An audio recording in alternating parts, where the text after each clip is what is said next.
Hey friends, a lot of users have been asking what is this $WinREAgent folder that they see in the C drive. Now, I'll tell you why.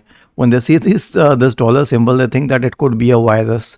And I do not deny that a lot of cyber criminals disguise genuine viruses as genuine software products or folders on the system so that they could be concealed and they are not deleted by third-party security software. But this, if you want to know about it, then this is simply a file associated with Windows updates and it's a genuine Windows file.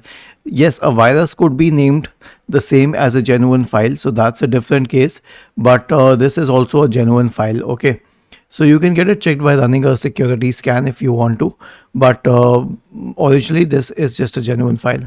And if you wish to delete it, then no problem.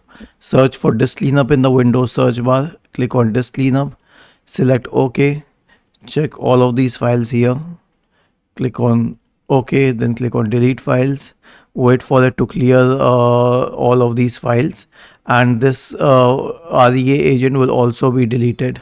Was this helpful? If yes, then please subscribe to the channel, and if not, then let us know in the comment section of the video on how we could help you further. Thank you for watching this video and have a nice day.